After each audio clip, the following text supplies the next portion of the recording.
नमस्कार, आदाब, सत श्री अकाल। आप देख रहे हैं यस टीवी और मैं हूं हमेशा की तरह आपकी दोस्त रंजीत कौर, जो एक बार फिर से हाजिर हो चुकी हूं आपके अपने प्रोग्राम नई उमंग के साथ।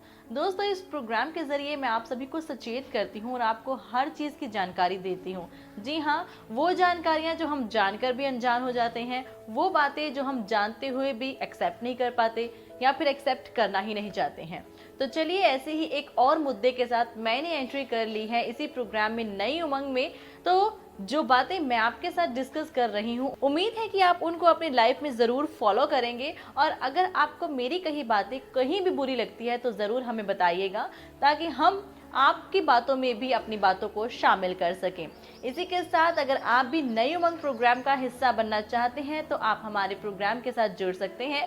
कमेंट बॉक्स पर जाकर अपना नाम मेंशन कर दीजिए, हम आपको अपने प्रोग्राम में ज़रूर शामिल करेंगे। फिलहाल के लिए अभी मैं शामिल कर लेती हूँ उसी मुद्दे को जिसके ऊपर आज बात होने वाली है। यू नो व्हाट, जब भी मैं चंडीगढ़ वाले रूट पर जाती हूँ, वहाँ की सड़कें देख के मैं बहुत खुश होती हूँ। एकदम क्लीन एंड नीट होती हैं वहाँ की सड़कें।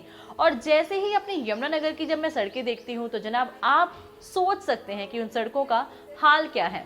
अभी आप सोच रहे होंगे कि गवर्नमेंट ने ऐसा सब कुछ किया हुआ है, लेकिन आपको बता देती हूँ कि गवर्नमेंट ने हमारे लिए सड़कें प्रोवाइड की हैं, लेकिन उसको यूटिलाइज हम कैसे कर रहे हैं आप जनाब सभी जानते ही हैं। अभी जब भी आप देखते हैं कि कहीं कोई सड़क टूट गई है तो हम एक्शन लेने के लिए खड़े हो जाते हैं कि हाँ भाई, गवर्नमेंट के वर्कर्स ने अभी तक ये सड़क को सही नहीं किया, यहाँ पर एक्सीडेंट होने का खतरा है। ये सब चीज़ें हम बातें करते हैं, लेकिन कभी आपने देखा है कि उन सड़कों का नाश हम कितना करते हैं?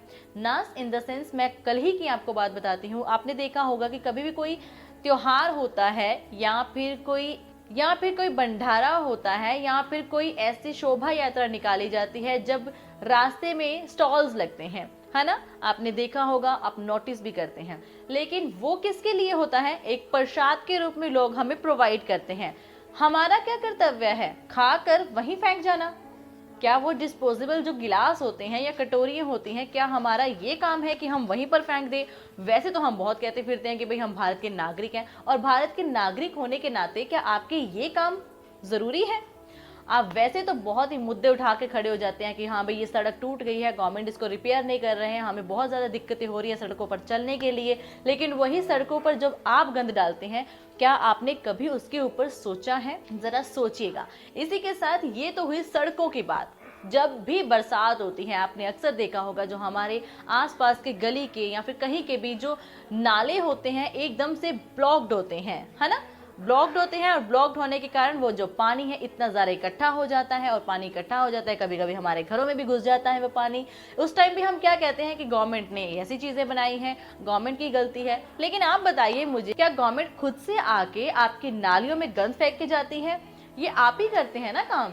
आपने कभी देखा है या आपने अभी कभी नोटिस किया है इस चीज़ को? हम ये काम कर तो लेते हैं लेकिन एक्सेप्ट नहीं करते हैं। और जैसे ही अभी आप ये चीज़ देखोगे ना कि आपके घर में डोर टू डोर वैन नहीं आएगी, कचरा वहाँ पर इकट्ठा है, तो आप क्या जनाब कहेंगे? कंप्लेंट करनी शुरू हो जाएंगे, हमारी कॉलोनी में भाई डोर टू डोर वैन आ नहीं रही है, हमारा गंद, हमारा कचरा घर में ऐसा ही डाला हुआ है। लेकिन कभी आपने सोचा है कि जो गली के आसपास गंद है, छोटा मोटा गंद है जो आपके ही द्वारा डाला जाता है, क्या उसको भी एक उठाकर हम उस वैन में डाल दें? नहीं, हम उस वैन में सिर्फ अपने घर का कचरा फेंकते हैं। कभी भी वो सड़क पर कोई खाली प्लास्टिक की बॉटल जो कि हमारे द्वारा ही गिरी जाती है, कभी उसको उठाकर हम उस वैन में नहीं डालते हैं, है ना? तो ये छोटी छोटी जो बातें हैं ना, हम एक्सेप्ट नहीं करते हैं, जिन्हें हम बहुत जरूरी है हमें एक्सेप्ट करना। तो बस आज का मुद्दा यही था कि अगर आप हमेशा ये बात को मुद्दा बना लेते हैं कि गवर्नमेंट हमारे लिए कुछ नहीं करती है, तो भाई इस इंडिया के नागरिक होने के नाते आपके भी बहुत ज़्यादा कर्तव्य हैं और आपको भी बहुत सारी ड्यूटीज़ को बहुत करना ज़रूरी है। इन ड्यूटीज़ को ज़रूर अपनी रोज़मर्रा की ज़िंदगी में फॉलो कीजिए। मुझे नहीं लगता कि कभी आपको सड़कों की कोई प्रॉब्लम्स आएंगी या फिर बरसात के दिनों में आपके घरों में कोई पानी इकट्ठा होगा। तो अपने आप को स्वच्छ रखिए, अपने भारत को स्वच्छ रखिए, अपने भारत की सड़कों को स्वच्छ रखिए, तभी आप भारत के एक अच्छे, सच्चे और स्वच्छ नागरिक कहलाएंगे। फिलहाल के लिए इसी के साथ मैं चलती हूँ। आप देखते रहिए यस टीवी। नमस्कार।